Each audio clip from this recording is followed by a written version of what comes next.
I think my wife is putting glue on my antique guns collection. You know how I know? Because it's a glue gun. No, she denies it, but I'm sticking to my guns.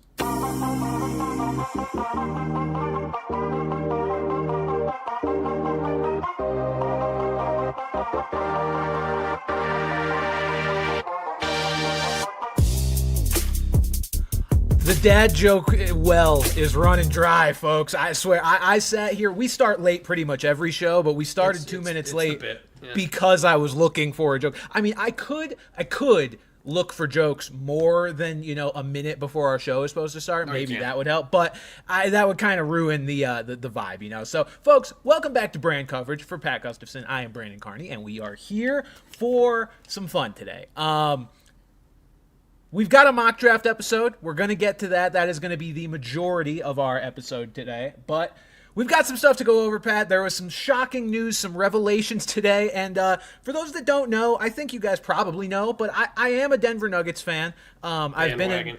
I know. I'll never beat the allegations. My teams have won too many championships. I understand it. Only those who have known me since 5th grade will know that that's not the case, but that's okay. I am a Nuggets fan. I've been a Nuggets fan even since before I moved to Denver, and Pat, I was in therapy today when this move went down, and I almost walked right back in after I was done.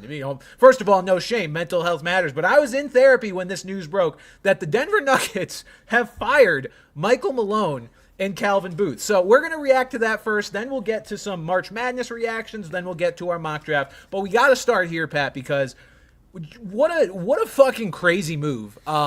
I tweeted this, and these are my just general thoughts on it, are the moves themselves, the firings, are not super shocking to me. The timing is what is shocking to me. The Denver Nuggets, I believe, have 3 regular season games left, Pat.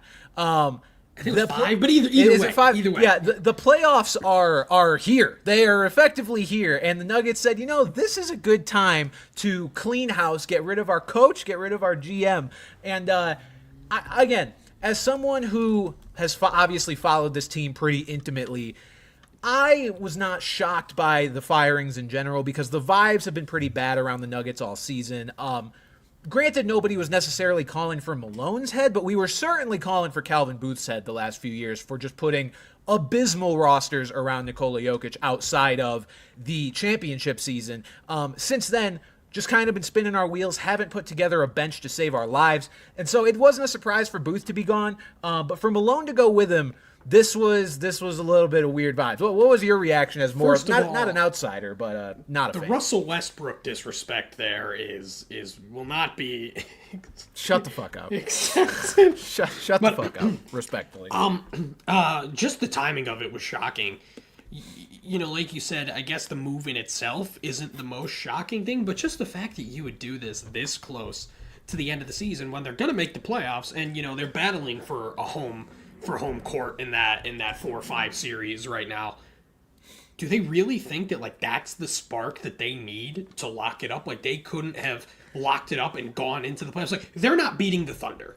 Mm-hmm. They're probably not even beating the Lakers in a 7-game series. So it's you're not going to win the championship. I get it, but what exactly are they trying to accomplish here? I'll tell you what I think they're trying to accomplish.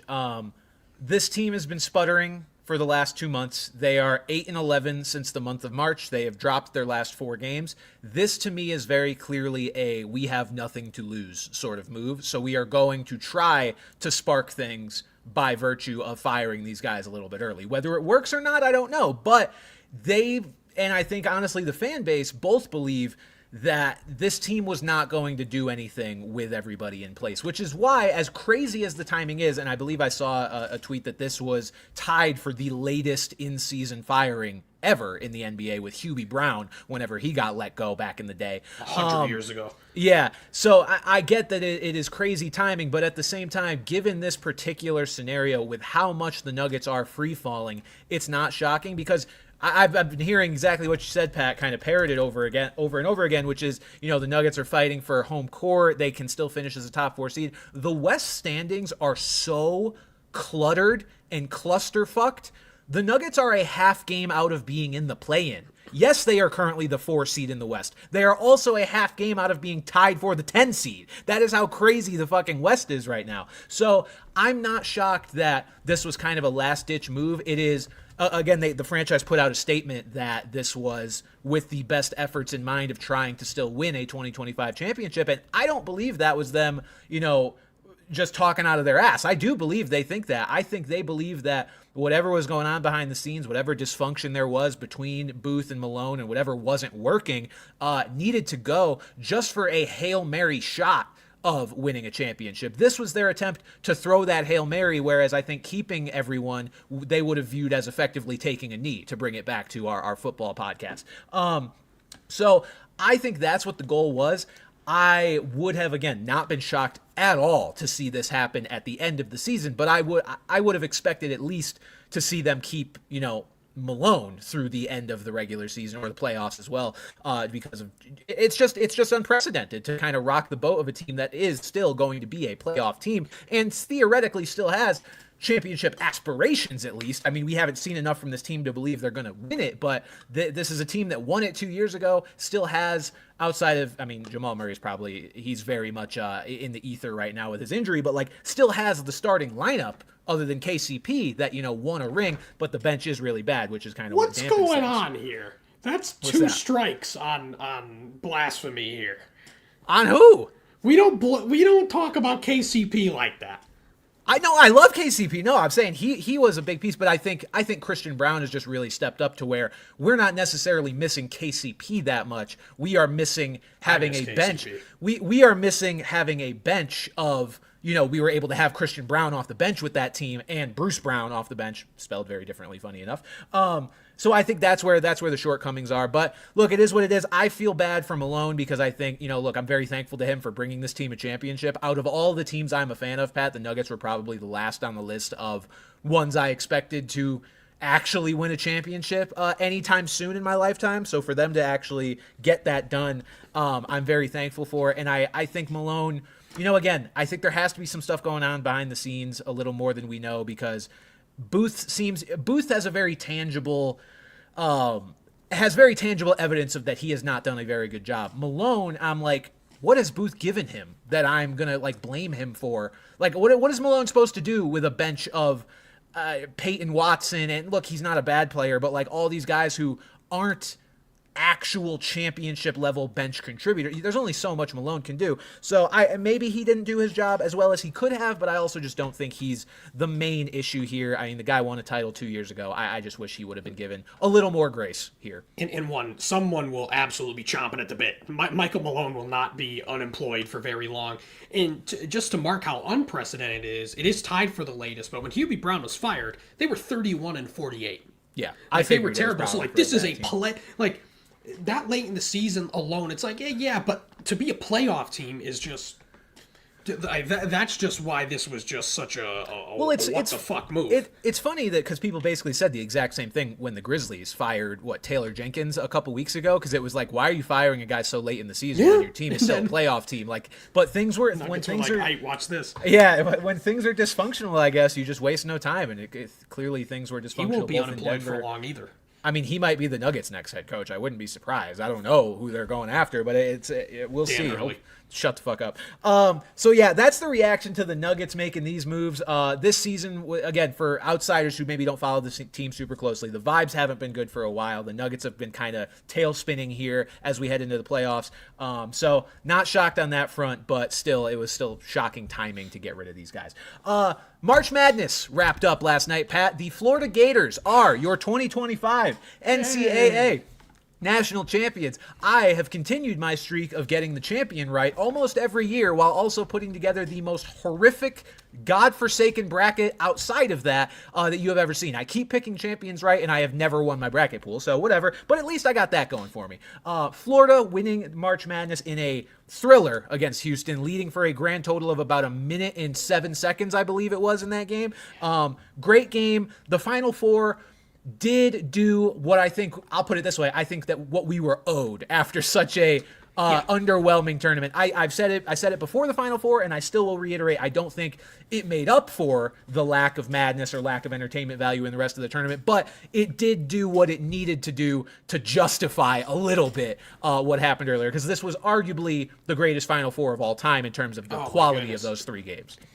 Absolutely. Like, I think that we still could have had this with all 4 number 1 seeds and still have had an entertaining tournament. That's what I've been saying all along. Exactly. Yeah. Like, I feel like almost, if you could think about it, like the perfect March Madness tournament in theory is you got a couple Cinderellas, maybe make it to the Sweet 16, maybe even the Elite 8, but then you still have your cream of the crop at the end that can produce these amazing games that we got. Even, some of the Elite 8 games are really good.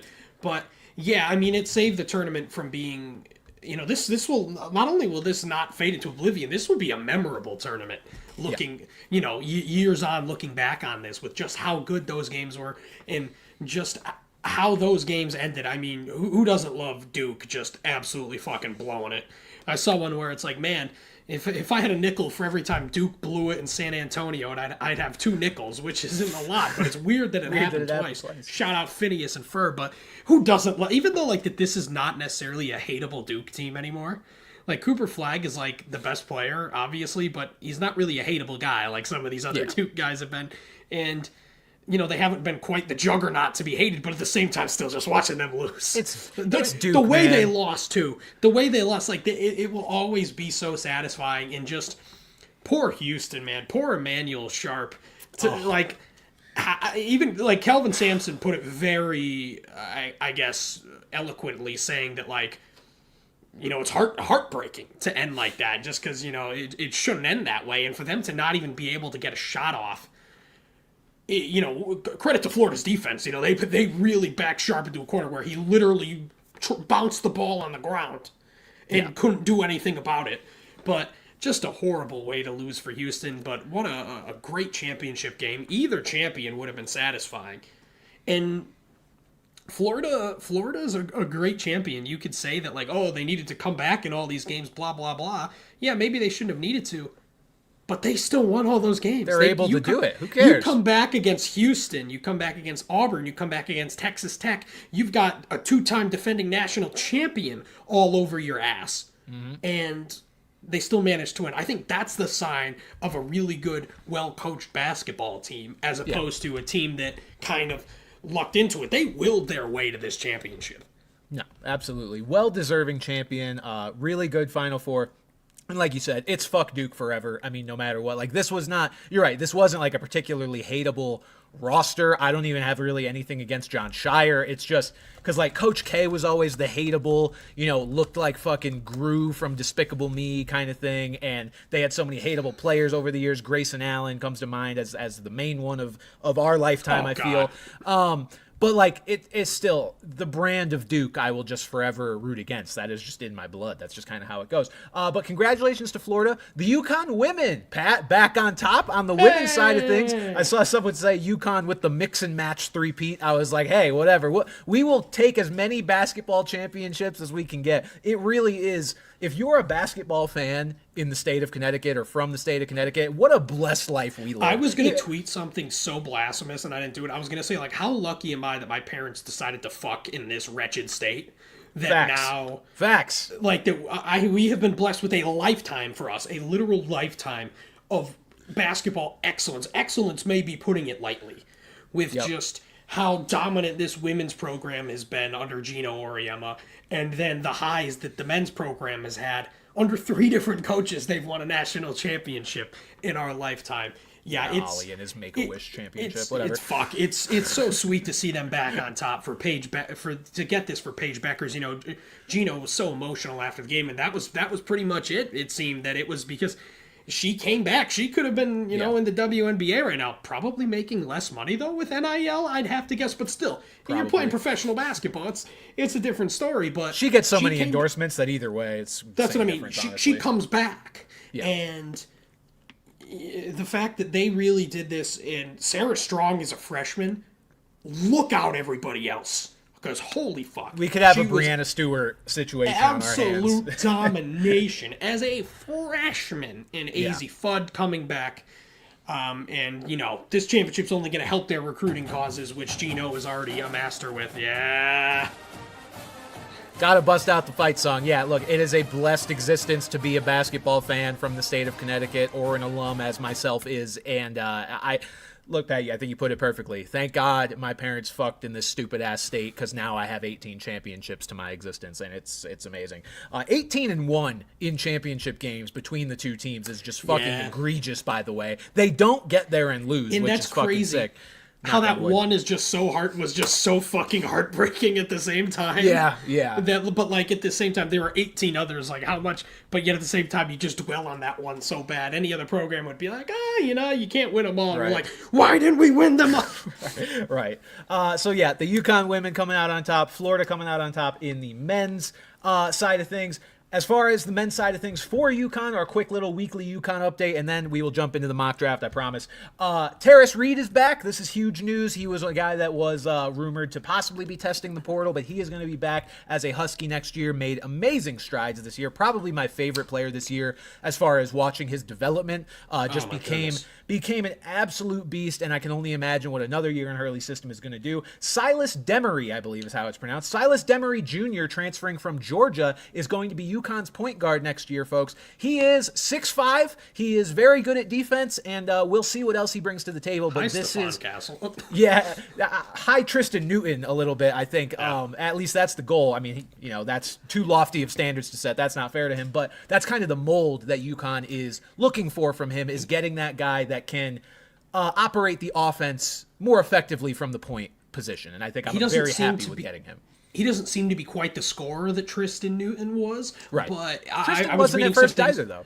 I was reading some things that said that like he was made for the Dan Hurley system. So that's a great addition. Getting Terrace Reed back will be huge to, kind of be the Adama Sanogo to Eric Ribe, which apparently it is Ribe and not Reeb. I've heard it pronounced. I heard it pronounced two different ways during the McDonald's All-American game. That's what I mean. I was watching the McDonald's All-American. I heard game, Ryba and I heard Reeby. So now you said Reeb, so I have no idea what it is. But to see him, that'll be a great combination. And the other thing, it seems like they were really connected to Quinnipiac forward Amari Moore, who's now going back to Quinnipiac. Which at least has led me and many others to believe that means Alex Caravan is coming back again. Which, I kind of said that, like, is there going to be a spot on this team for him, blah, blah, blah, blah, blah. I think they'll make it work. I mean, they might have to play some big lineups with him, Jalen Stewart, and Reed, or Rube, whatever his name is on the court. But, like, if you can bring a guy back like Alex Caravan, you do it. He's a two-time national champion. Hopefully he can bounce back. There will be a little less pressure on him with all these great freshmen coming in as well. He might not have to be so important. I welcome him back, and there's still been no word on Jaden Ross, but I truly hope he comes back too. Hurley said that his biggest regret was just not playing him as much. So, maybe there's more we need to see from him offensively, but maybe more playing time will do that. But they are in a really, really good spot. And I saw they were fourth, I believe, on ESPN's rankings. Which, that was without Caravan. I imagine Caravan comes up. We probably shoot up to 2, I would guess, behind Houston, because Houston's got hell of a class coming in along with some returners. Look, I think a starting lineup, if we're looking at Demery, Ball, Stewart, Caravan, Reed, with 3 McDonald's All-Americans coming off the bench and probably another transfer, along with maybe Jaden Ross, that is crazy depth. That is going to be night and day depth compared to what we had this past year, where we had a rotation of 7, sometimes only 6.5 guys that were playable. So it'll definitely be fun to watch. Alex, if you are watching this or listening to this, you're not, but come back, please. I love you. One more year, we can make it. What makes you think he's not listening? Maybe he is. Everybody's listening. This is the best podcast on the planet. Alex, please. Okay, let's get into our mock draft, Pat. It is NFL draft season, so let me hit this first. and I'll explain how it's going to work. So what we're going to do, Pat is going to take the odd picks. I am going to take the even picks, with the small exception of I am also going to make the 5th pick, and Pat is going to make the 6th pick, which is obviously an even number, would have been mine, but it is for his Raiders. So he's going to make the Raiders pick and the Jets pick right after that, so he can get back on track with the odd numbers. Just want to make sure that we can each make picks for our own personal favorite teams. It's worked out. That makes the most sense. First of all, this is our 3rd mock draft episode. That's fucking crazy. Yeah. That is crazy. We're unking the podcast game. We're getting there. We are absolute dog shit at this. I mean, but it's, so is everyone. If you're not Daniel Jeremiah, if you're not Daniel Jeremiah, show me a mock draft that gets more than maybe 7 or 8 picks right, and they're usually the first 5. 2 years ago, we got one right. 2 years ago, that was a funny draft. We literally had Bryce Young right and nothing else. But that was a hard draft. That was very hard. You had Will Levis at 2, and I think that's what absolutely fucked the rest of the draft. Listen. But I've learned a lot. We're gonna get every pick right here. But the last 2 years, it's worked that our teams have been on opposite odds and evens. But we made this work. And it won't be too confusing. So yeah, Pat. Pat needs his draft pants on. Lucian, I'm not wearing pants. You should know this. Okay. I'll let Pat kick this off. This is the official brand coverage mock draft getting underway. Pat, the number 1 pick, the Tennessee Titans. Who are we taking? Will Levis again. They're taking Cam Ward. Everybody. I almost feel like this shouldn't count towards my correct total because just everybody fucking knows that it's going to be Cam Ward. Looking into Cam Ward, I'm not entirely sold. He doesn't quite have some of these. Love the ticker on the bottom. That's a great feature. But with Caleb Williams, with Bryce Young, there were all these really standout traits where this guy could really be it. And you look at Cam Ward and it's he's kind of quick on his feet in the pocket. He can make a quick decision, ad-lib, but he doesn't get rid of the ball fast enough. Mm-hmm. And you just didn't see these resounding positives that you usually see from a number 1 guy. But the Titans did absolutely nothing at the quarterback position. This talk about the Giants trading up has completely gone away unless they throw the biggest what the fuck at us and take Jackson Dart first overall. It's Cam Ward. It's Cam Ward.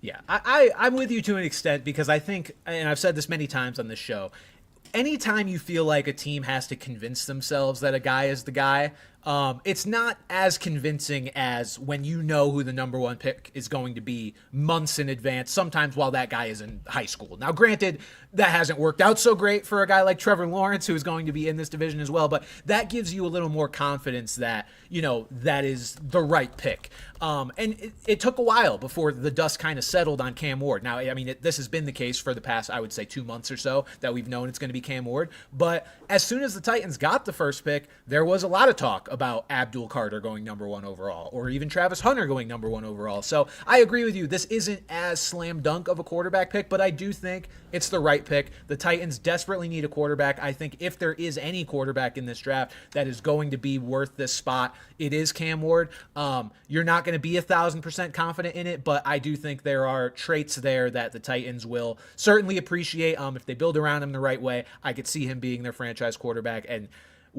just the state of their franchise, I think it makes sense. They have been looking for a quarterback for a bit here, and I think they need their fan base needs some renewed hope as well after what they just sat through with the Will Levis era, because it was Levis, Mason Rudolph, whatever the fuck was going on there was really bad. So yeah, it's definitely the right pick here. Now these next 2 picks are humongous in terms of how this draft goes, and the thing is there is. I've heard all sorts of different things of what Cleveland's, I've heard that Cleveland loves Shadour Sanders. Cleveland loves Abdul Carter. And then the most recent one is that they love Travis Hunter. Mm-hmm. And that is huge in terms of what's going to happen here. Brand, what do you think happens here? Yeah, so I am going to go with the pick that I think makes the most sense for all parties, and that is Travis Hunter at the second pick. Shit. God, and this is and this is not just to follow the stupid little pieces of candy that Schefter keeps leaving out, because I saw the compilation of over the last 2 months, he has said basically every possibility for Cleveland. He's like, Browns are leaning toward Shadour, Browns are leaning toward Carter, Browns are leaning toward Hunter.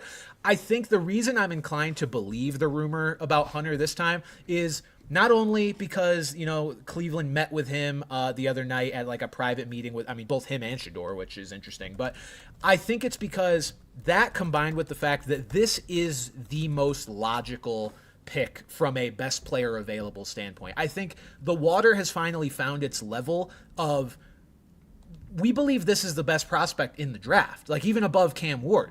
And so there's no reason for the Browns not to take the best player available. I know there are some out there that'll probably believe Abdul Carter is better, but I believe Travis Hunter is just a different.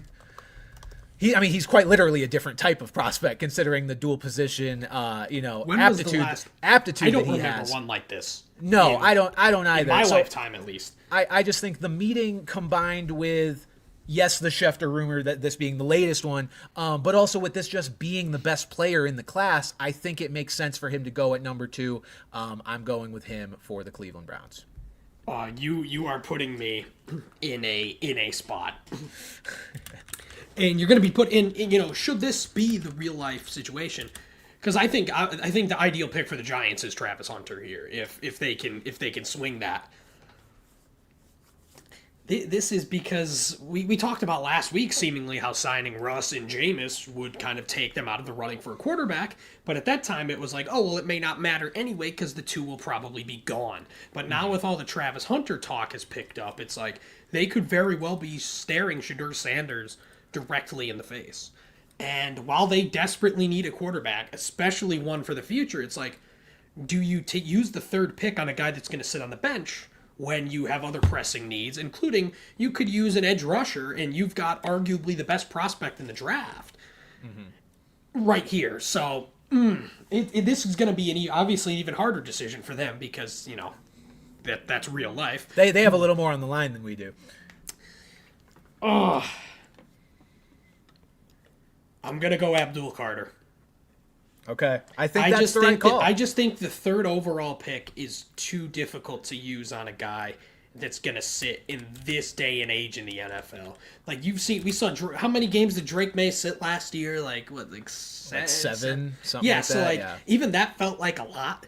And looking at guys like Russell Wilson, it's not he's not like an easy boot like Jacoby Brissett was, like with what they're paying him for 1 year. So I just can't see them, especially for a guy like Shadour, who there's a lot to like about Shadour, but doesn't seem like a slam dunk like Ward either. And it's hard to kind of throw all your eggs in that basket knowing you will not reap any benefits of that this season. I can't do it. No, I'm glad you made that pick because I personally I'll probably post a mock draft of all of my own picks at some point, and I am going to be projecting a bit of a Shadour slide. I do think that is a very real thing. I don't think Shadour Sanders is getting picked in the top 5. So I'm glad that you made that pick. Oh, I don't either now. If this is how the top 3 goes, no shot. Yeah, no, that's what I'm saying. I don't think he's going to go 2 or 3. I really don't in the NFL draft. So I'm glad that ours is playing out this way. I think that's the right pick. The Giants getting, again, one of the tier 1 sort of talents in this draft. I think there's really only 2 of them. I think it's Hunter and Carter. So I think that makes sense. And Sexy Dexy is an absolute fucking stud. So to have a huge body like him in the middle, and then to put a terrifying edge rusher on the side, it's and you've already got Burns and you've got Thibodeau. This would be a menacing defense, which is that's the thing, not a bad identity to have when you can argue they don't need that, they don't need this, but you're not taking any of the offensive linemen at 3 right here. So I feel like it's either. Like I said, Hunter is the ideal pick here, I think. But so then it's either quarterback that you're going to sit or a defensive end. It may not be the need, but again, here we're talking about the best player available.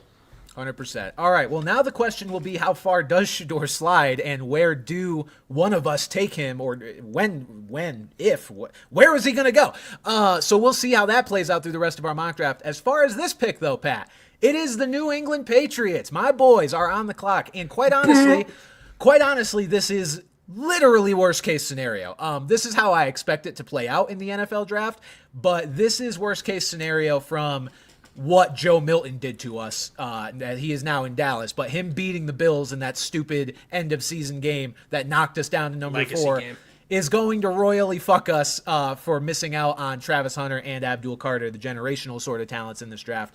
But with that said, this does allow the Patriots to focus on what is probably their biggest need, which is offensive line. The Patriots' offensive line is a dumpster fire. Sign Morgan Moses, bit of a stopgap at right tackle. That should help. And I am going to attempt to shore up the other side of the line and give Drake May more than half a second to throw the goddamn ball. And I'm going to go with Will Campbell. I don't care that his arms are short. I think that is incredibly stupid. I think people are freaking out about a literal inch on his wingspan, Pat. Or That's on a his, lot, dude. That is a lot. Come on. It's so much. Yeah, his arms measured in at 32 7/8. Penei Sewell is under 34 inches. His arms, like, You really only need like 3. I don't fucking care how big your arms are when you are an SEC tackle and you dominated your competition. I don't care. So I am taking Will Campbell here. I hope the Patriots take Will Campbell in this if they are faced with this exact situation in the draft, which shaping up like they very well may. I think he's also going to have a chip on his shoulder, which as a lineman, a guy in the trenches, that's exactly what you want. Like, this guy is probably fucking tired of everyone talking about his arm length and shit like that. There was an T-Rex looking ass. There was an interview where he was visibly annoyed. He was like, I think it's bullshit after the body of work I put together that people only care about this after my measurements. Like, they've watched my film for years, thought I was a good player, but now suddenly it's an issue. And I'm 100% with him. Will Campbell, welcome to New England. Yeah, I'm with that. I'm with that entire notion about, like, the measurements not meaning a whole damn lot. If they were really an issue, we would have seen it as an issue. And like you said, playing in the SEC, you would have definitely seen those issues. Especially considering, I just feel like for the umpteenth year in a row, half the Alabama defenses and Georgia defense is going to get taken in the first round here. Mm-hmm. So, like, we would have seen the struggle. Yeah. And I do have a back-to-back pick here so that Pat can pick for the Raiders and we can still have an even amount of picks. In the Raiders! So, for Duval. Hold on. Duval. I am going to be selecting Mason Graham. The Jaguars need defense. I mean, the Jaguars need a few things, but I think defense is probably their biggest need right now. So Mason Graham, defensive tackle out of Michigan, I think is going to fit in very nicely on their defense. And I think Liam Cohen is just going to kind of have a solid control of that offense. They don't need to go with anything on offense. And Mason Graham is just, I think, the best defensive player available at this point. So I see no reason why they would pass up on him if this is how the first 4 picks play out, because they need a little bit of meat up the middle, if you know what I'm saying. So we're going Mason Graham to Duval. That wasn't the sound effect. That was me. Yeah, that was good. I thought you were. Yeah. No, I think that's the obvious pick there. Again, you're probably looking at the best overall prospect in a position in need. And again, like I said, they need a fucking hole in the head. They need everything. They need literally a coach with social skills. They need everything. They need everything. But okay. I hate this. I fucking hate this because I think there are genuinely like 4 viable ways the Raiders can go right now. I figured this would be an auto lock pick for you, but it would be, but it's like, well, first of all, I'm not taking Shadour. I would be very, very, very upset if they take Shadour. I said that weeks ago, and this changes nothing for me. Like I truly, I'm not going to do that. There's the obvious sexy pick, but they have a lot of other. They have a lot of other needs. That secondary is depleted, and you've got a guy like Will Johnson from Michigan here, who, while it might be a slight reach, it's a position of need. And what Armand Membo is how you pronounce it, Membo? Believe so. Sounds right to me. Also might seem a little high. Like, and again, in an ideal situation, Will Campbell. Like, if Will Campbell was here, I would take Will Campbell. But I think with the options available, we're going Ashton motherfucking Genty motherfuckers! Shocker. What a shock. Again, similarly to like how the Titans did nothing at quarterback, the Raiders did. If you say Raheem Mostert is something, I'm locking off. Sincere McCormick could rush for 2,000 yards. He was already there. He was already there. And you are denying him of that ability. So they did nothing at the running back position. A dire position of need last year, watching Zamir White and Alexander Madison fight over a loaf of bread or whatever the fuck they were doing. And they even let Madison go. And is Genty one of these, because I've seen some mocks where Genty does not go in the top 10 or, I think even that's that crazy, close to but it. who knows? I think it's crazy because, is this guy a Bijan type talent? It's like, teams always fall for the best running back. Bijan, Gibbs both went in the top 10. I would be shocked if he fell out of that's the what top I mean. 10. So it's like, while there is some skepticism, I don't understand. Like reading some scouting reports that literally just said he's good at everything. Doesn't catch the ball a lot out of the backfield. Who gives a flying fuck? This guy with Brock Bowers, they're going to have two of the most exciting young offensive players on an absolute dog shit team. Figure out quarterback at a later time. Give me Ashton Genty, baby.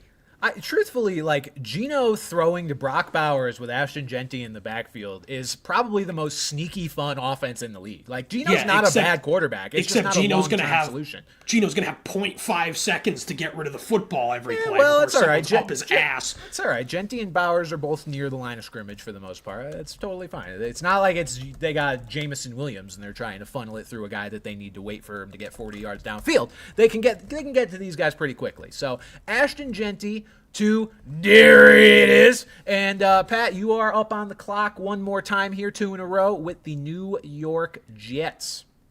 See, this is another one, a team that has a lot of needs. I also think they roll with Justin Fields if they decide to take a quarterback to sit. I don't think it's going to be here with Shadour Sanders. They could use some help in the skill position areas, and we do have some fun wide receivers and tight ends going in this area here. But the Stone Smart disrespect. They don't need any other weapons. Knock it off. They don't need any other weapons. They have Stone Smart and Tyler Johnson. Do I want to be fun here? Do I want to be the fun fantasy football podcast? Looking at their depth chart, is Alan Lazard still seeking a trade? How's that going? Is he just like out on the street, like will Alan, play football let for us know, food? pal. How's it going? I am gonna go Armand Membu here. Wow. Okay. Opposed to the fun pick.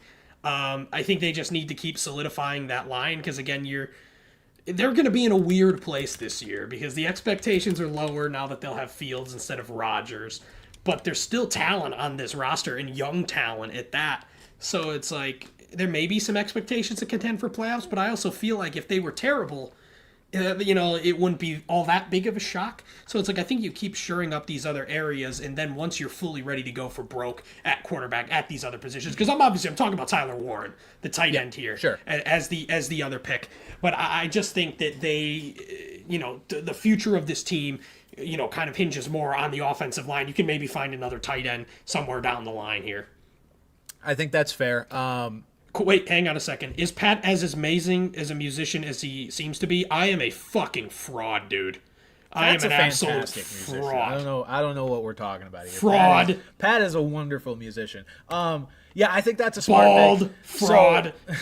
So Membu as a tackle. Look, the Jets did spend their first rounder on a tackle last year with Olu Fashanu, but looking at their depth chart currently, Pat, their starting right tackle is none other than Patriot legend Chuks Okorafor. So they've got a gap over there at right tackle. Boom. That they can either slide Olu over there or start Membu over there. Either way, they definitely could use a tackle. So I think that is a solid pick there for the Jets. All right, back fully on track with our evens and odds. I have the Carolina Panthers up next. Now, another team, few different directions they could go. My gut tells me they are going to be defense focused here. I think that is a slightly more pressing need. Now, granted, you mentioned Tyler Warren, Pat, still on the board here. And the Titans. I literally have colors flashing in my head, so then I say the wrong one. The Panthers tight end room is currently Tommy Tremble, Jatavian Sanders, and believe it or not, Jordan Matthews is the third tight end on their depth chart.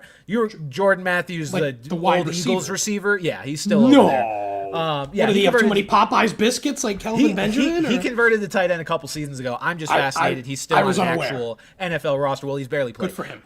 So look, there is definitely like an avenue for them to take a guy like Tyler Warren if they really wanted to and slide him into this offense. But I think defense I think they're at a position where they can actually take best player available, and I feel like the best player available currently is Jalon Walker or Jalen Walker. I apologize if I'm pronouncing that incorrectly. Edge from Georgia. Look, these Georgia D linemen, defensive players, generally a pretty good hit rate, and he's a really versatile guy. Can play pretty much all over the field. So I'm gonna go with Jalon Walker, and I think that'll just help shore up a defense that kind of has a lot of on it, particularly on the line. I mean, they brought in Jadeveon Clowney. They brought in DJ Wanham. Like, I'm just not overly impressed by the guys on the defensive side, and I think they've got a few gaps, look, before they're going to become like this Super Bowl caliber team, the Panthers, but I think this is probably the right place to start with a prospect of his caliber. Yeah. I mean, I think with the Panthers and how good their offensive line was and what we saw from Bryce Young, that's shoring up the defense is probably the best way to go. But there is going to be some compelling, potentially compelling players there. All right. And also Georgia lineman, get that man his keys. Sorry. Now I'm getting all these teams that just fucking stink and have so many needs, because the Saints could literally pick any position and it would help. Like, genuinely, almost. I've seen quarterbacks, running backs, wide receivers, tight ends, cornerbacks, defensive line. I've seen so many things play out here. And I'm not picking Shadour Sanders here. I'm not. Okay. I believe that they will pass on that, because, again, just so many needs here. So many needs. Here I listed everything. I literally but I didn't put everything, like I listed out every position. Yeah. Right. I will go Will Johnson here, the corner from Michigan here, whose stock seems to be rising a bit here. Okay. Again, they just need help in so many places, and yeah, sure, someone like Tyler Warren, someone like Tat McMillan would be this flashy, especially if Chris Olave's head is now made out of concrete or whatever. Like, yeah, those things can help, but that team is just bad. Like, how does really this team bad. only have the 9th pick? They are so bad. That is a fair question. I like that pick. Again, they do need everything, so there's not much you could have said that I would have been like, oh, that's a stupid pick. Exactly, unless I picked like Alex Leatherwood or something else John Gruden would have done. I think if I was in your spot, I probably would have taken Shadour, just because I'm not sure where else I see him going. So this will be further interesting to see where he ends up ultimately falling in this mock. Sure where he's gonna go. You're damned if you Shadour and damned if you should don't. Sorry, I had that locked and loaded because I made that joke in a video. But video dropping this week, by the way. Stay tuned on the channel. So we've got Will Johnson. Let me get the ticker back up. We got Will Johnson going to the Saints. I now sit here with the 10th pick and the Chicago Bears. And let me tell you, Pat, the Chicago Bears are sure angry at your Las Vegas Raiders that Ashton Genty is not here, ready to be the centerpiece of a Ben Johnson offense. Man, as much as I want to get like an offensive piece to be in that Ben Johnson offense, I feel like every other position is pretty much shored up other than running back, and I think this is a little too early for a guy like Omarion Hampton, who is seemingly the RB2 in the class right now. Granted, anybody beyond Genty, it seems like there's a pretty wide range of what people believe is the actual RB2, whether it's him or Travion Henderson or whoever it may be. So I'm going to go on the defensive side of the ball, actually, and I am going to go with Jihad Campbell from Alabama. I think getting somebody on the other side of Montez Sweat, I don't remember what the stat was, but there was some stat, and Montez Sweat was just everything on that D-line last year. He was every sack, he was every pressure, he was the only guy doing fucking anything. So I'm going to go with Jihad Campbell to kind of bring a little bit more balance to that D-line, and I would expect the Bears to get a running back still in this draft just a little bit later on. So we'll see who that ends up being. But it's not going to be in the first round unless they trade back, I don't think. So I'm going to go with Jihad Campbell here to Chicago. Yeah, I like that pick. And this puts me in another tough position here at 11, just because the 49ers, offensive line would help, defensive line would help. A lot of the prospects kind of in this range have gone. Yep. At this point. in another team that has a good deal of needs just due to, guys having to be shipped off for money, whatnot, blah, blah, blah, blah, blah. I'm stalling. Stalling? You think I'm stalling? Me. Stalling. Me. Pat is Stalling. very much stalling. I'm very much stalling here. Nature of the mock draft, folks, not rehearsed, by the way. We are actively reacting to each other's picks here and trying to figure out where the fuck to go. Let's go with Kelvin Banks, the offensive tackle from Texas here.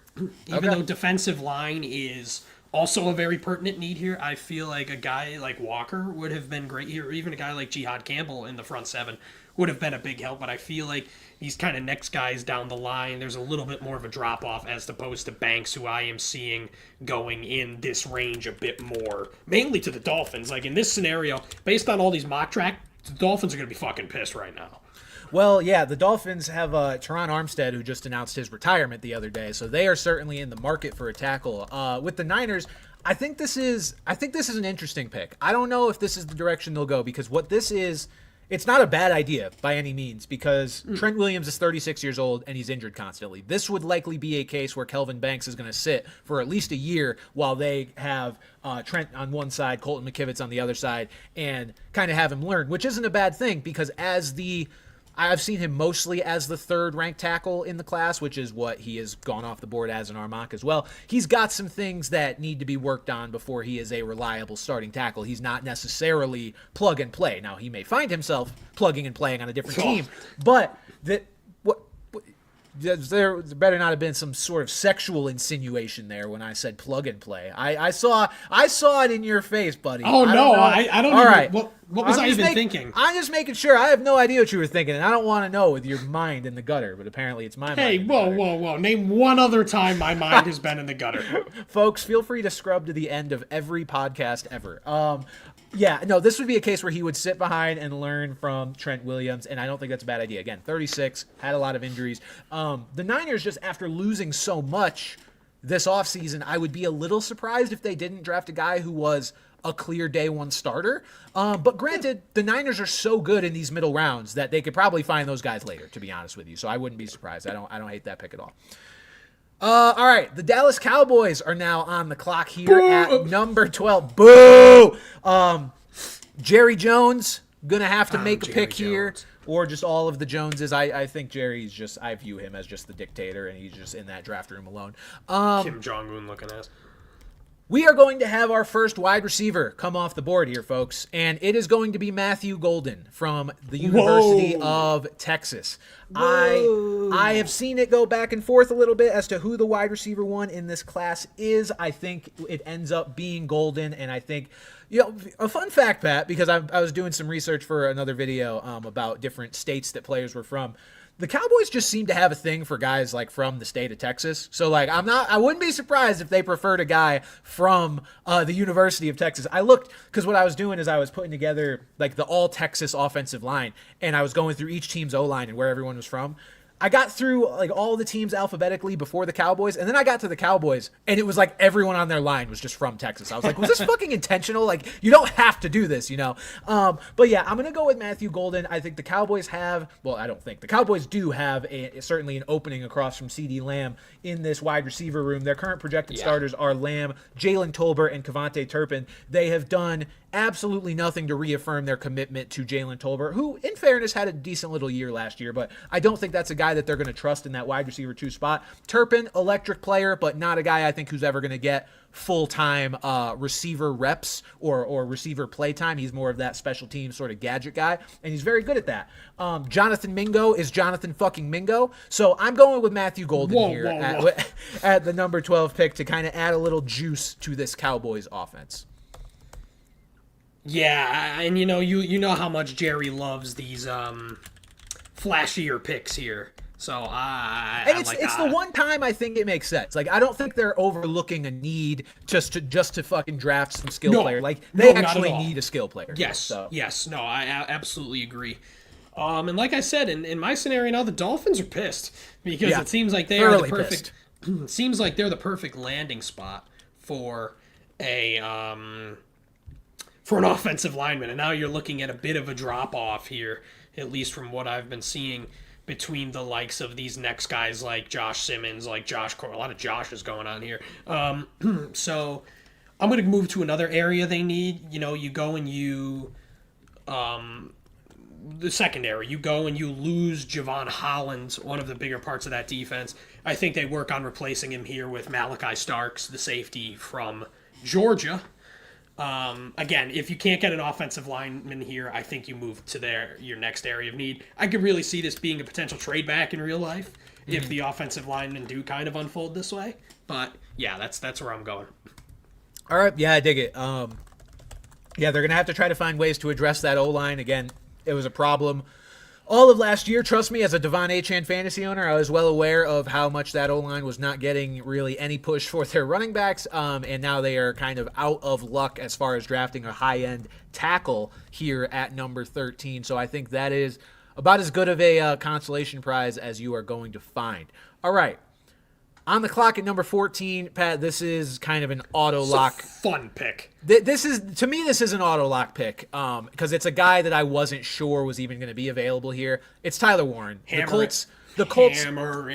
The Colts desperately need a tight end. Full disclosure, again, Pat and I didn't talk to each other about what our picks were going to be. So I was like, if you ended up taking Tyler Warren somewhere within the top 13 picks, I was going to give them Colston Loveland here at tight end because that is how bad the Colts need a tight end. If you guys look at the Colts depth chart at the position, Drew Ogletree is their current starter with Will Mallory, Jelani Woods, and old pal Albert Okwebunam on the tight end depth chart behind them. Where's Mo Cox?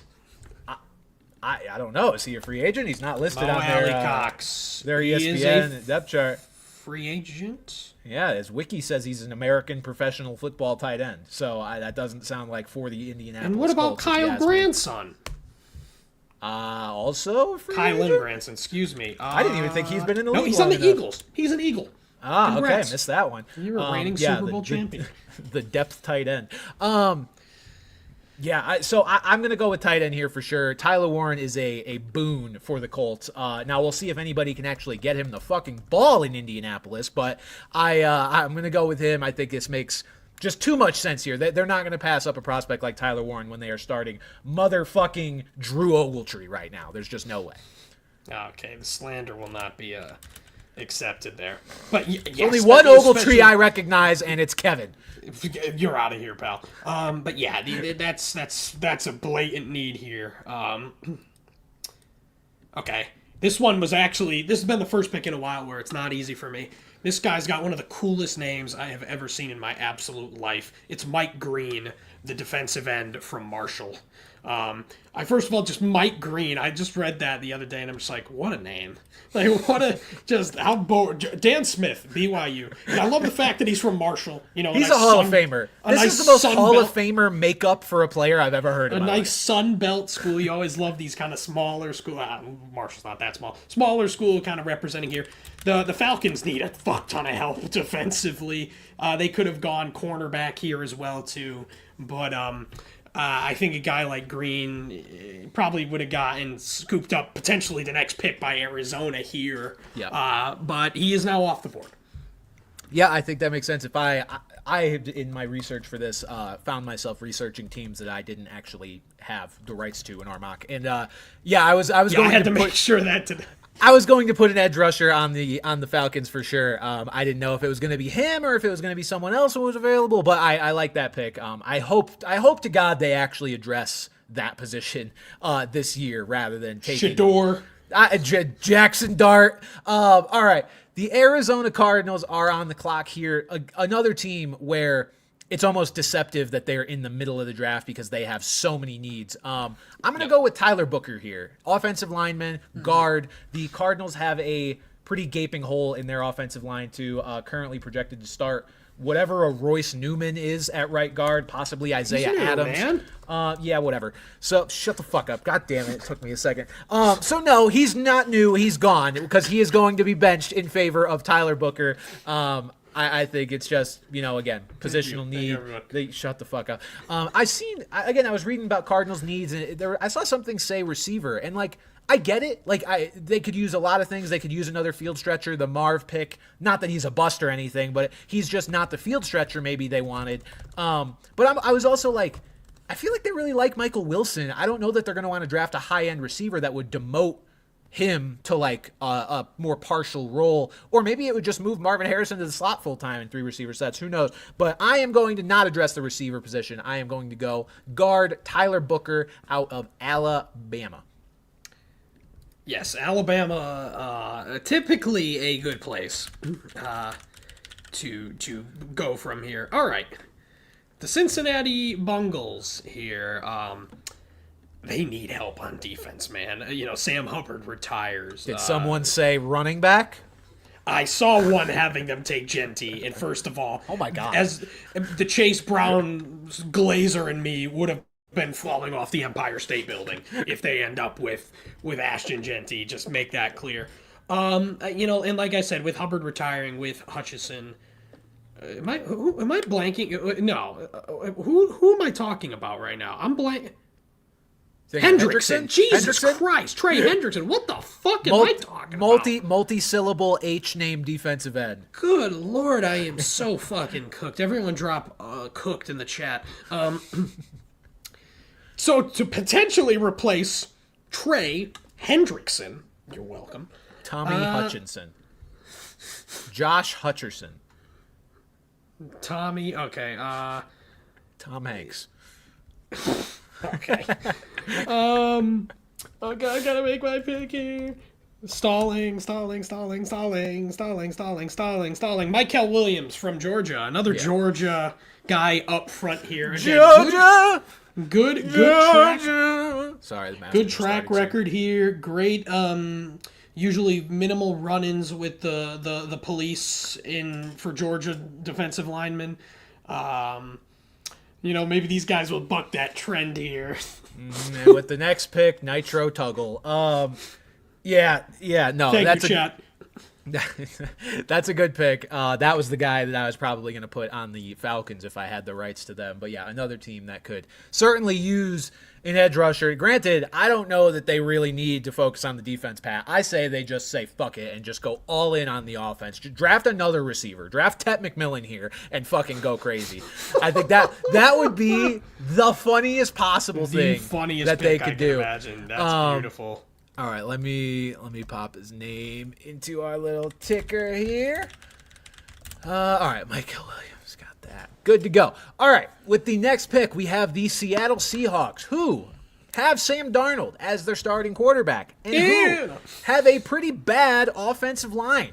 They should probably fucking fix that, Pat. I am going with Gray Zabel or Zabel or whatever the fuck his name is out of North Dakota State. Another FCS. Another interior lineman here. The Seahawks got to do something to shore things up for Darnold. Now, I do think it's a little overblown that he can't function at all with a little pressure in his face. But it is true though that it does fuck him up eventually. And with the Seahawks having arguably the worst line in the league other than the New England Patriots, they've got to do something to kind of mitigate the potential implosion of Sam Darnold. So I think, honestly, any quarterback needs to not have the worst fucking offensive line in the league. So I think the Seahawks make the right move here. They go with our boy Gray out of North Dakota State. Just a football factory somehow. Yeah, I'm surprised that, they probably just love dominating in the FCS. They could easily be in Conference USA right now. Oh, for sure. If they wanted to be. But, yes, love the pick. Love everything I've heard about this man. So, all right. Tampa Bay, and similarly, it seems like they could just use some help defensively. It seems like they could really address any position here, and it will benefit this team as that offense is still looking quite good. So I will go with another edge rusher, James Pierce Jr. from Tennessee here. Okay, James Pierce, a guy who I recall pre-draft or pre-college football season was being talked about as possibly the number 1 overall pick. So a bit of a disappointing season for him at Tennessee, but still a guy who is expected to go in the first round at some point and going to Tampa Bay in this case. I like it. All right, let me write his name down. All right, I'm actually behind. I got to get a couple names down before Figure it the move on. fuck. Oh, sorry. I know. Fuck ever. For anybody who's listening on just the audio platform, by the way, what I am doing is updating our ticker of all of our picks that is going on the bottom ticker of the screen. So if anybody wants to see it in real time, go ahead and watch back the stream. All right. Let me save that, get it on the screen. All right. We've got the Denver Broncos here, Pat, and this is another not that hard pick. Nope. Marion Hampton is a Denver Bronco. Yeah. They need a running back. I do not believe that they are going to fully commit to Audric Estime. They watched Javonte Williams leave to Dallas. Currently, the running back room, Audric Estime, Jaleel McLaughlin, and then Tyler Bidet, whatever the fuck. Damn, girl. We're going with a running back here. We're going with Omarion Hampton. I think this thinking from a fantasy perspective, this is both a good fit and also probably really frustrating because it's Sean Payton. Because, like, if Omarion Hampton isn't, like, perfect as a rookie, he's going to be rotated out. We know they still like Jaleel. We know they still drafted Estime with where did they draft Estime last year? What pick was he? I can double check that. Okay, 5th round pick. So, like, this would be a much higher draft capital, but I still don't think he's fully going away. But either way, Omarion Hampton, they have a need for an actual above-average running back, and I think that's what he could be in this offense. So we'll go with And fantasy-wise, fantastic. Because, we saw that offense kind of overachieve last year. That is true. And with another year for Bo Nix, another year for this entire system to kind of come together, that will be absolutely fantastic. I would have probably taken him with this pick, had you not. All right, folks. What's better than one potential diva quarterback in Pittsburgh? Fucking shit. It's two. It's Shadour Sanders time, baby. Yeah. Shadour Sanders and Aaron Rodgers. I almost said the state of Pittsburgh. The state of Pennsylvania might literally fucking explode. And I am here for it. Again, we kind of talked about how they're in this tight spot. Even if you go Rodgers here, then go with Rodgers.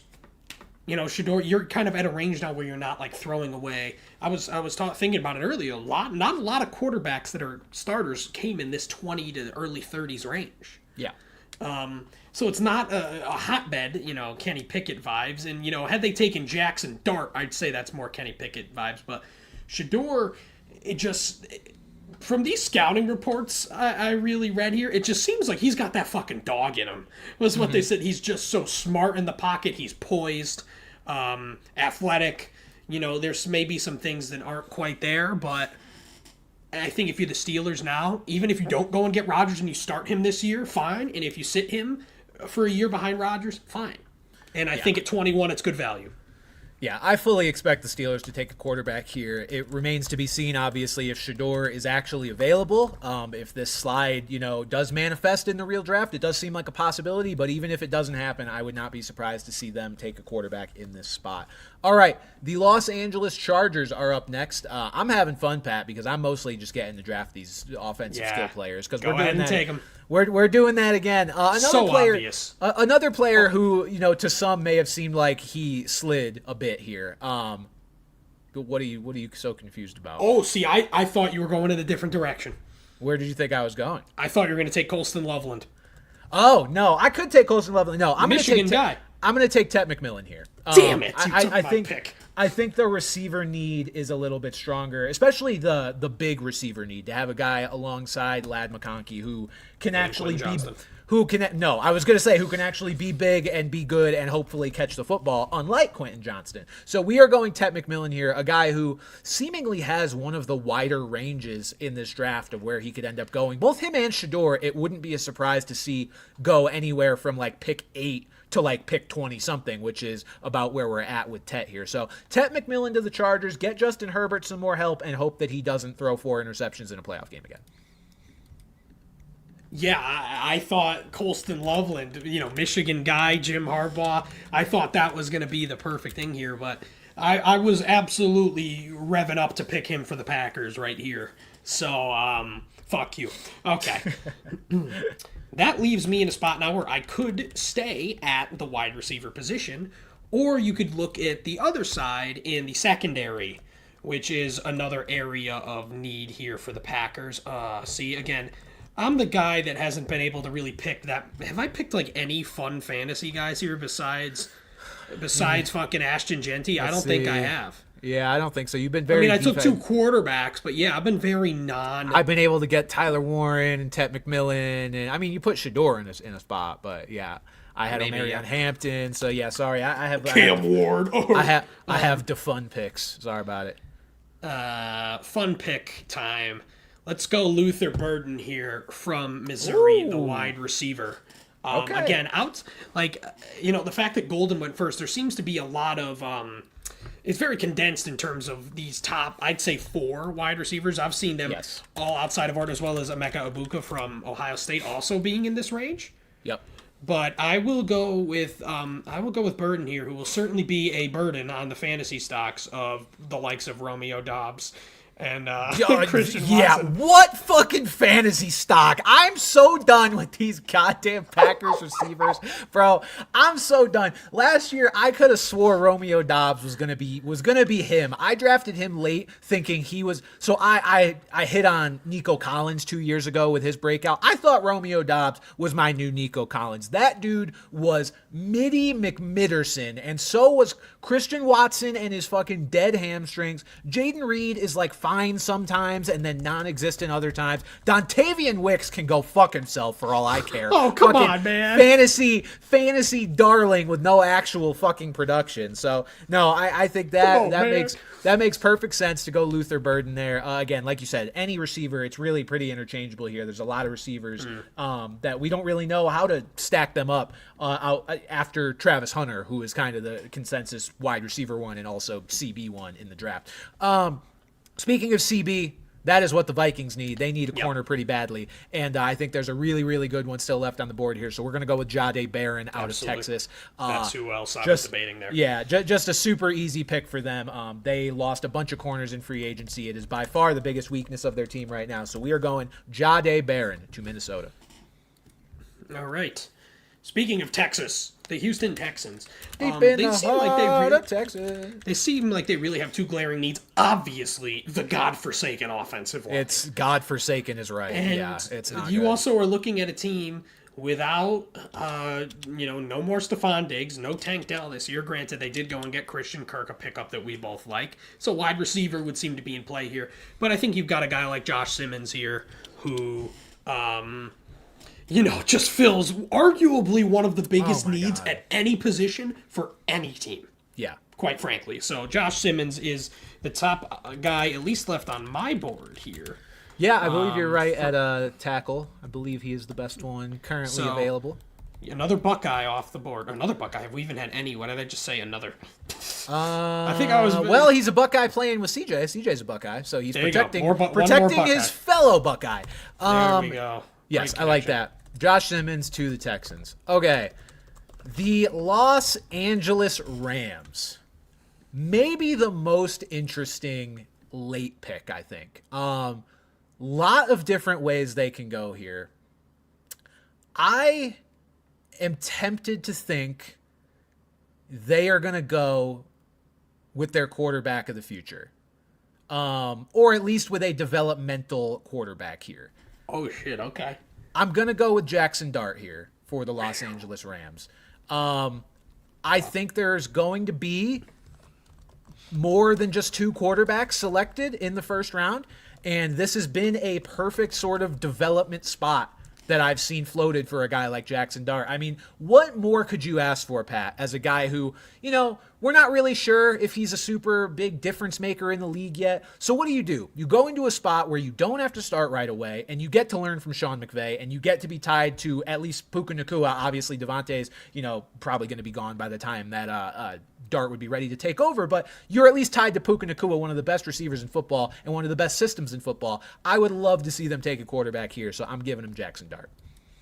Wow, yeah, that's not the direction I would have gone in, but again, as we've established, I'm boring and bald, so perhaps I may not be the guy for that instance here. That's fine.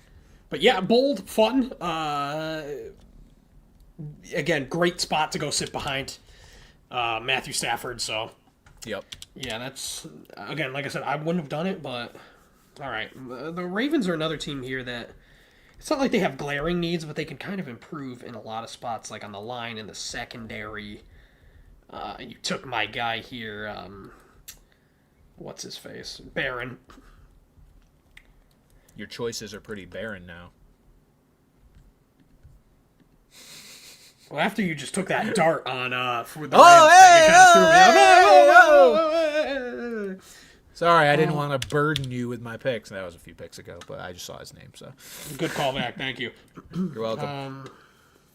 Shit. No How pressure. many picks do I have left? 3, thank fuck. It's like, let me be done. All right.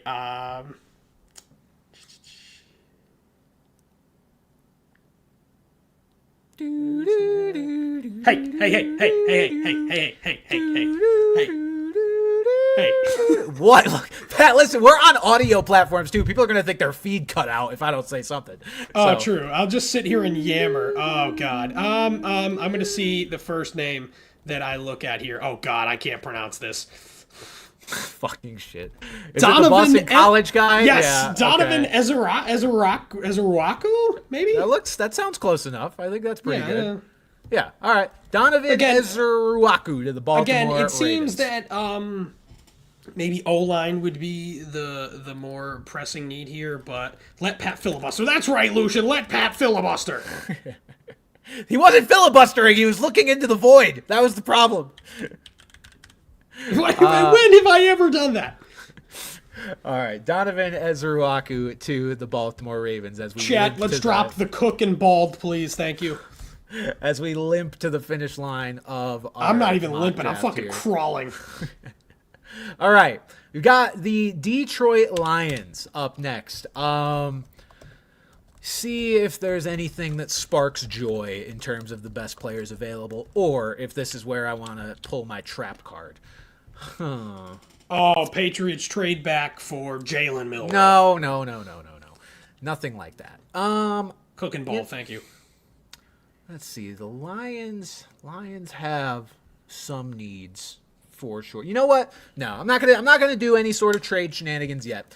I am going to give the Detroit Lions Shamar Stewart, Texas A&M edge. Dan Campbell is a Texas A&M man himself, but more importantly, they could really use another pass rusher alongside Aiden Hutchinson, losing Zadarius Smith in free agency. I think Shamar Stewart slides in there pretty nicely, a guy whose production wasn't necessarily eye-popping in terms of sacks at A&M, but is a very, very athletic sort of player. I saw him compared to Nolan Smith, who also didn't really have a lot of actual production at Georgia. It was more of a projection, but it worked out. Nolan Smith ended up being a very good player. Yeah. So we are going to go with a similar sort of profile here with Shamar Stewart going to the Detroit Lions. And sure enough, you once again took my pick. I'm still surprised. Why have the Commanders not traded for Trey Hendrickson yet? Can they get on that fucking shit? That was supposed to happen a month ago, and it hasn't yet. Going all in. Bengals don't actually want him. Like, what the fuck are we doing, man? Oh, okay. Sorry, I am in dire shape here, physically, not related to this, but I'm also fledgling here. Did I not cross this guy off here? Is this guy still on the board? Is Kenneth Grant still on the board? He is still on the board. Let's take him, defensive lineman from Michigan here. Okay. They could probably more so use an edge rusher, but at the same time, still just solidify that front four there. Okay. I like it. Okay. And because I picked in a timely fashion. Yeah, true. And quick, more filibuster. In our fantasy football drafts, I am the least patient guy on the fucking planet. Like, I want people literally lining up, running around in a circle, making these picks, and now here's my goofy ass. Pat is halfway up to making his own pick, about 3 picks away from him actually being on the clock. So and then I get sniped, and then I get very upset, and then my team stinks, and then I go 0 RB, and then I'm good and miss the playoffs.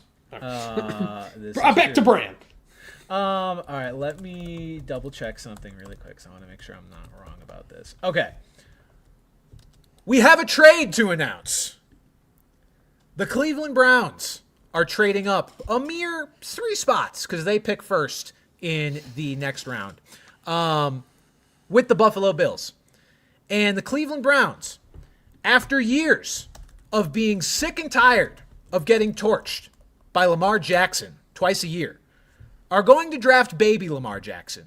He was invited to the green room, which tells me he is at least somewhat expected to go in the first round, and that is Jalen Milroe, Alabama quarterback. I think the Browns have to come out of this draft with a quarterback somewhere. We've landed on the idea that they are not going to take one at number 2 because it's just not worth it. I think if they get to this spot, Pat, or just, any pick, any team willing to trade them their end of first round pick for, again, they have literally the first pick in the second round. The Cleveland Browns do, not the second. They have the first pick in the second round. They can get up here, grab a quarterback, grab that, 5th year option on a guy, which you wouldn't have if you were to take him in the second round, even if he fell there. I think that is what the Browns would be thinking here in the back end of the first round. The Browns are taking Jalen Milroe in likely our only trade of this mock draft. Yes, I will have the Chiefs be selecting here. So, and let's stick with these boring picks here. We're going to go with Walter Nolan, another defensive lineman from Ole Miss. A good amount of Ole Miss representation here around this first round here. Hottie toddy, is that their thing? Is that what they say? Walter Nolan, hottie toddy. Yeah, Lane Kiffin. Fuck yeah.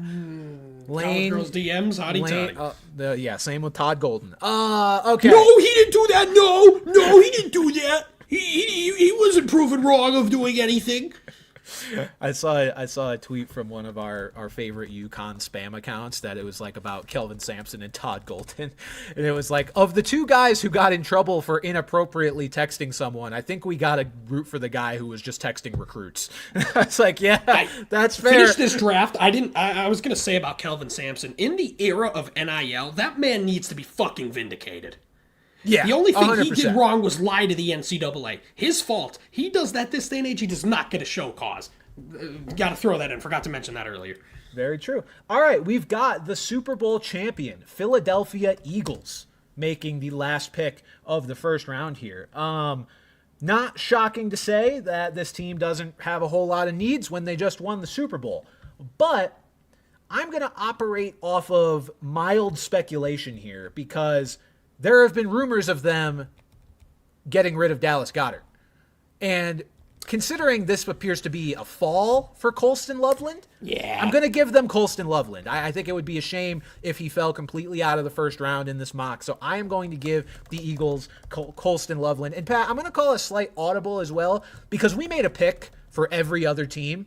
And the Bills are literally on the clock next in my mock trade. So I am going to have the Bills make a pick as well. Would you like the honors of giving the Bills some sort of player? Sure. Oh God, I didn't prepare. I know. This. Yeah, I know they weren't one of your teams. They were originally. I didn't prepare for this. Hang on a second. Let me do some extensive research. Bills draft needs.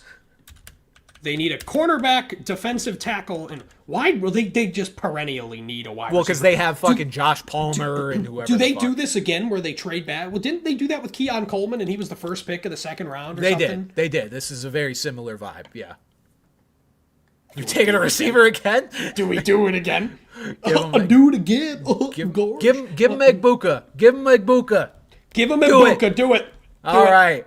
Emeka Egbuka to the Buffalo Bills. Secretly, low-key, high-key, one of my favorite players in the draft, just because I remember there was a time where he was considered, possibly the best receiver in this class a year or two ago. They were talking about teams tanking to take him.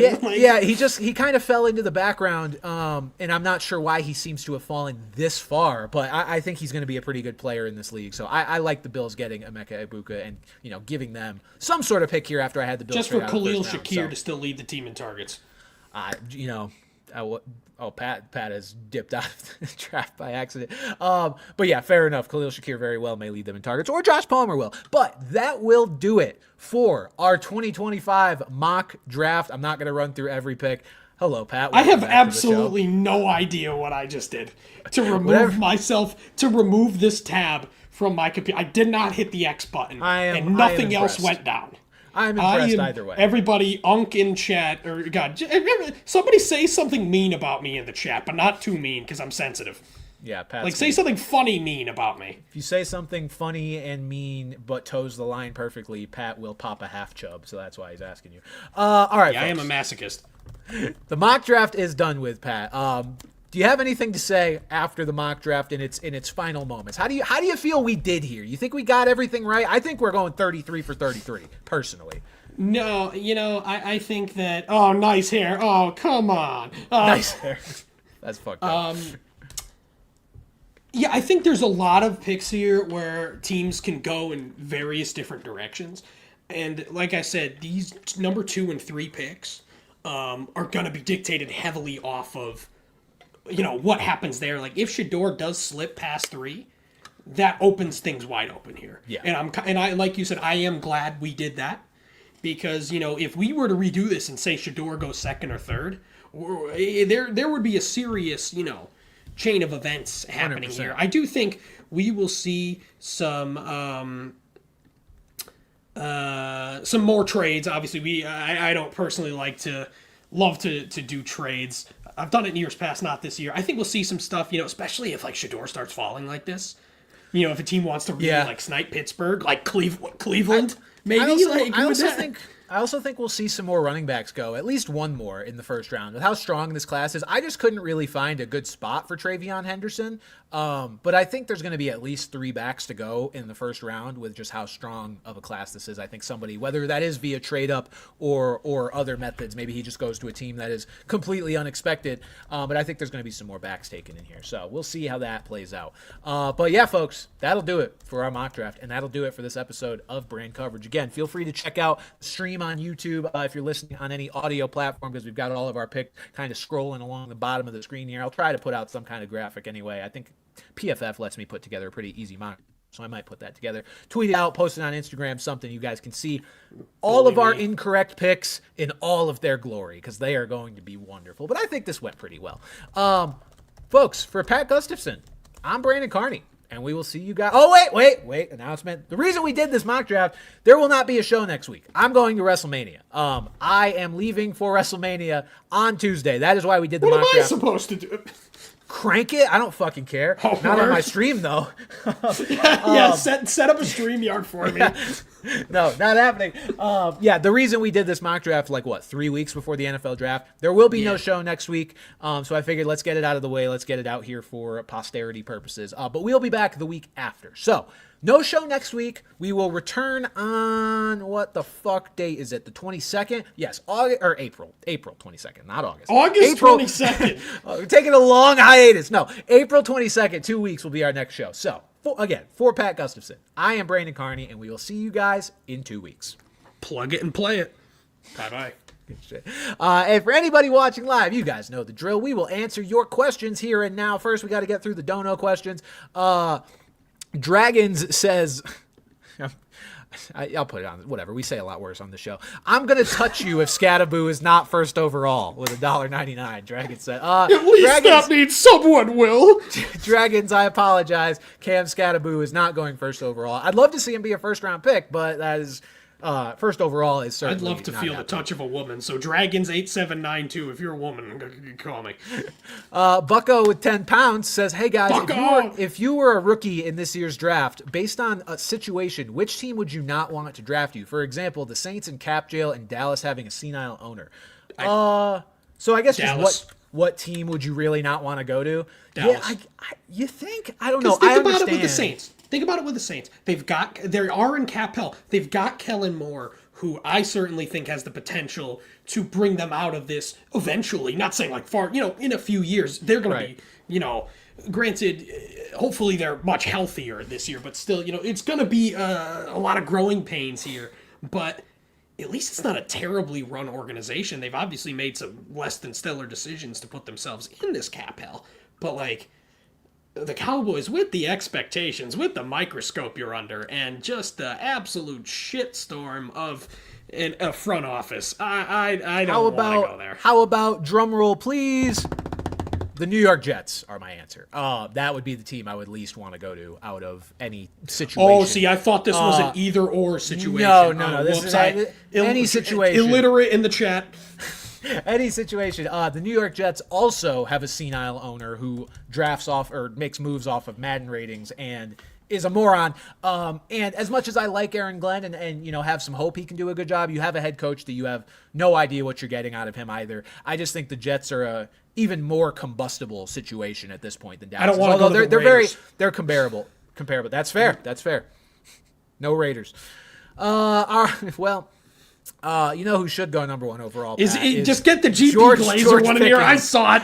George Pickens should go number one overall, according to GP Glazer, with his $1.99. Thank you very much. George Pickens is not winning Offensive Player of the Year. One of our fans needs to go back and go through the end of these chats and see how much money GP Glazer has given us. GP Glazer is going to have donated a retirement fund by the end of this just to say that George Pickens is going to win an award that he's never going to win.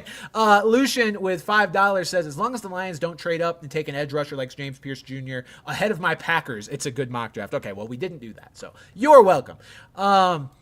Alex with $4.99 says, Cincinnati has won one championship since 1977, the 1990 World Series, and Bran had the audacity to disparage Sean Kilpatrick. Oh, fuck that guy. Can we have anything?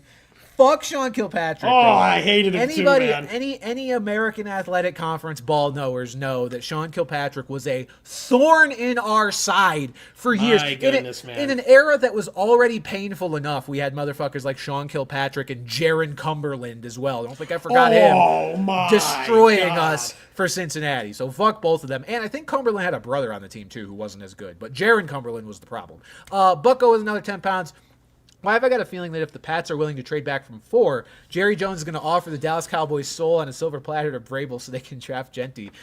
I mean, I would love Genty to the Cowboys from a fantasy perspective. That would be wonderful. And I would love it from a Patriots perspective because we get more picks. So I am down for whatever Genty on the Cowboys suggesting. would be fantastic, unironically. We just talked about how you don't want to get drafted there, but from a fantasy football perspective, that would be fantastic. I mean, but for me, Raider. For me, I'm going to have the 6th pick most likely in our fantasy draft this year. And this would be, if this would be a complete retread of when I drafted Zeke as a rookie, I think 4th overall. I would draft Genty as a rookie Cowboy 6th overall. No fucking question about it.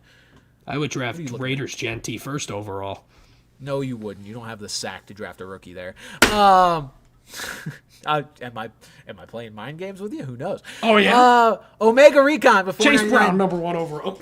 Omega Recon said, yo, explain to me why you explained to me, not yo, sorry, why the Chargers picked up Trey Lance and Joe Milton. Why are the Cowboys so dumb? The Patriots flipped to say, I'm so confused. Hold on, this is a little bit jumbled. Why the Chargers picked up Trey Lance and Joe Milton trade? Why are the Cowboys so dumb? The Patriots flipped a 6th-round quarterback into a 5th. Okay, this is 2 separate questions. The Chargers picked up Trey Lance because who cares? It's backup quarterbacks. It literally doesn't matter. It's so inconsequential. The Easton stick disrespect. I don't he's even know not if he's even still there. No, Taylor Heineke. It was Taylor Heineke last year. Taylor Heineke's still their direct backup. So I don't really care what you do when you're picking up a 3rd-string quarterback for $0. It doesn't matter. The Joe Milton trade, I actually don't hate for the Cowboys. Like, they barely gave up any draft capital. The Patriots also threw him a 7th-rounder. So I think it was a win-win, truthfully, the Joe Milton trade. The Patriots were able to parlay a quarterback who was never going to see the field for a slightly higher draft pick, and the Cowboys were able to send a late pick. They moved down like 50 spots total for a guy who maybe he hits and he's your next quarterback. You can at least find out or have a decent backup to Dak Prescott now that Cooper Rush is in Baltimore. So I don't think it's a bad trade. I think it was just really low stakes for both sides, to be honest with you. Okay. Lucian with $2 said at least it was the Bucks, not the Lions. I think that was about James Pierce, if I had to guess. Let's see. Bucko, 5 more pounds. As a Brit, what does my American sports team choices say about me in your opinion? Bills, Raptors, Blue Jays. You are a fan of Canada and the nearby regions. Fan of Canada and the nearby regions, and also a fan of just, I would say underperformance, but the Raptors won a title. Raptors recently. have a title, man. So I guess I can't really say that. You're a fan of teams that are good but not great most of the time, is what that kind of seems like. That Raptors championship, if you were a fan then, must have been fucking exhilarating. That arguably might be one of the more like sad. I can't imagine many championships being more satisfying than that in recent memory.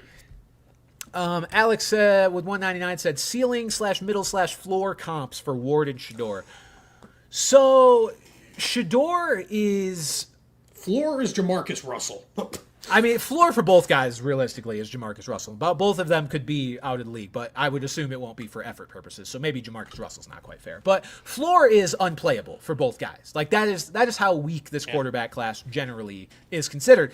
Shadour, I think his ceiling is Brock Purdy. I think the comparison between him and Purdy, they are both point guard type of quarterbacks where they're not going to blow you away with any sort of physical trait. It's just going to be solid enough physical traits that support really strong mental aspects of the game and above average athleticism, I would say, from both him and Purdy. As far as Ward, gosh, I don't really know a physical comp for him.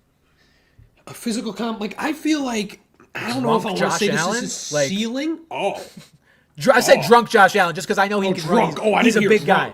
No, he's a big guy. Drunk. I'm like, well, no, not actual Josh maybe Allen. not in terms of play style, but in terms of just like quality, like Jared Goff.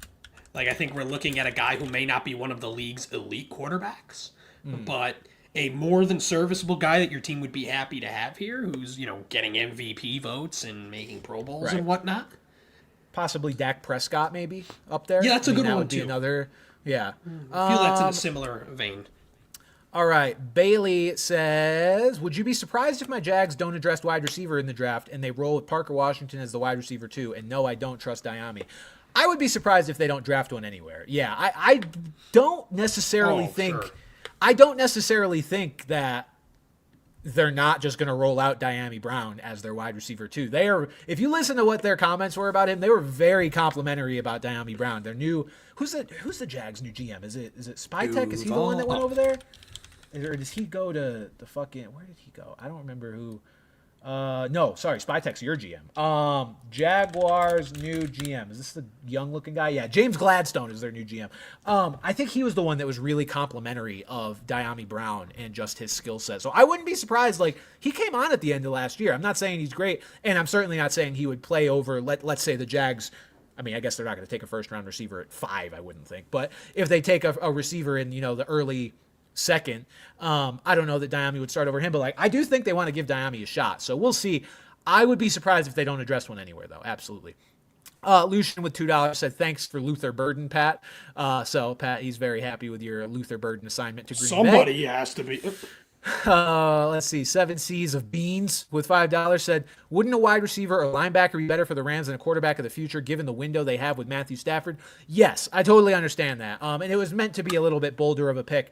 At the same time, I think the Rams trust themselves to kind of fill those gaps, and I could just see them finally starting to plan for the future. If Dart's a guy they like, they're not going to force the issue, and I don't know exactly what they think of Jackson Dart.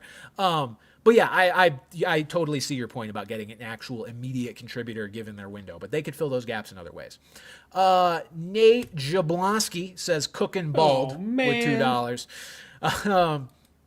Bucko with 10 more pounds said, no question, just thanks for everything you do with the entertaining podcast. One of the only things I'd stay up until 2 a.m. to watch apart from WrestleMania next week. Man, I didn't realize, I'd never put that together. You're here live every week, and you're in the fucking UK. I've got friends in England that don't even watch this live or listen after the fact. That is I'm going to have to get on their case. Shout out Bucko, dedicated brand coverage listener. Thank you, man. We appreciate you genuinely. Dragons with $1.99. White bald dude. I'm a 14-year-old.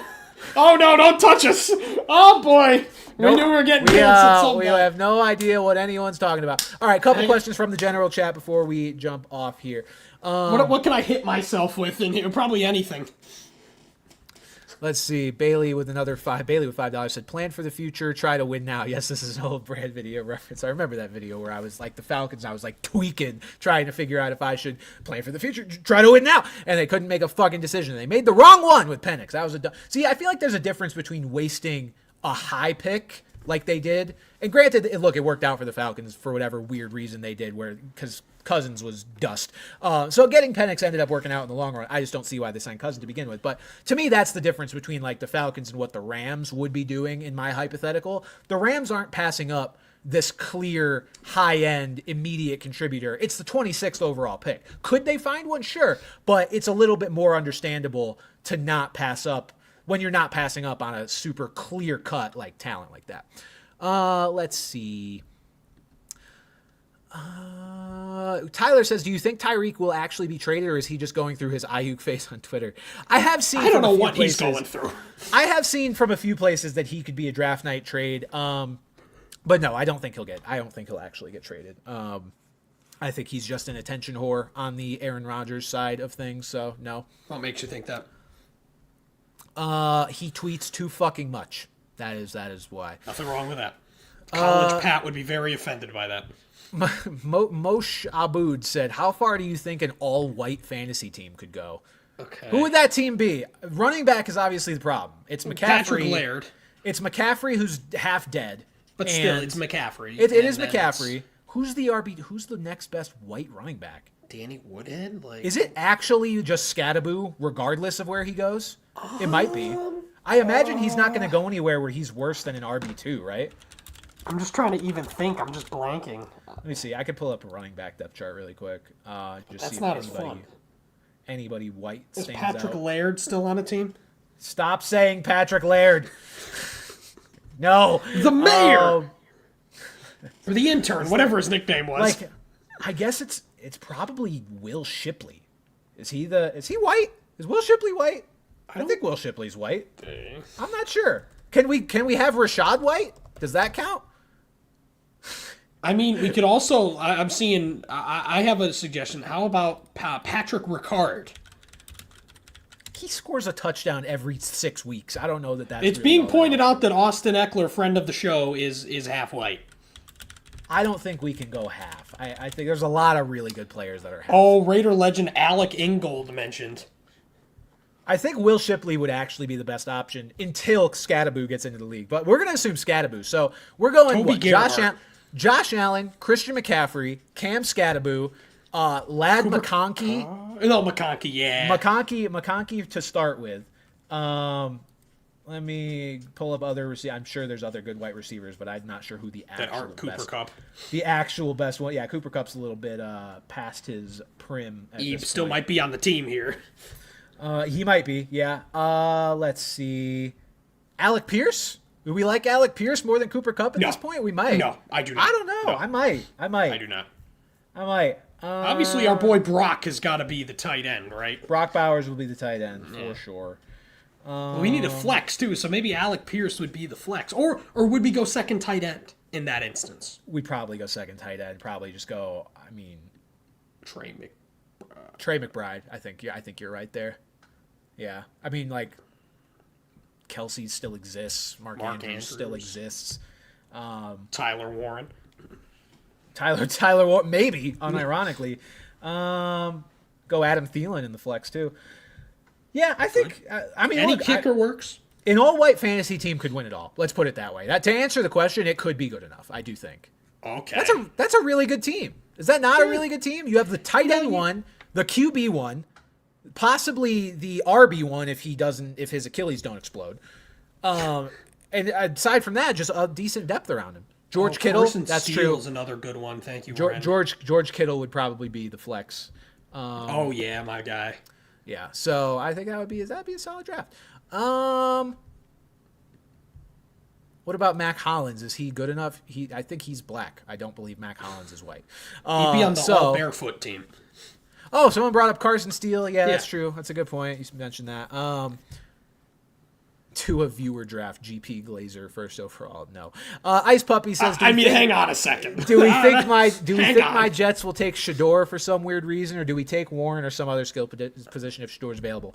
I mean, I wouldn't be that shocked if the Jets pulled the trigger on Shadour if he was sitting there. It would be a surprising pick. Don't get me wrong. They have Justin Fields, but I wouldn't be shocked.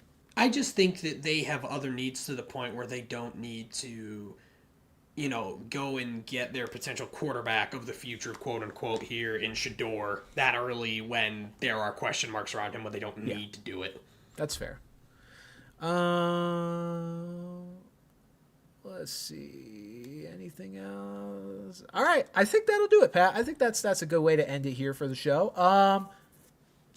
That was our mock draft episode, folks. Again, you've seen it scrolling here on the bottom. I think our picks are perfect. I'm very glad that I was able to implement this little ticker situation. And great feature, honestly. Yeah, have a great 2 weeks, guys. Enjoy the week off of the show. I know you will be happy to have your two-ish hours back next Tuesday Maybe night. I'll go live on Instagram for the 12 of you that follow me on Instagram. Pat, he's just committed to it. Live on Instagram, Crank and Hog. All right, for Wait, did Pat we miss a Gustafson. super chat? Did we miss a super chat? I don't think so. Did we? Lucian? I don't know.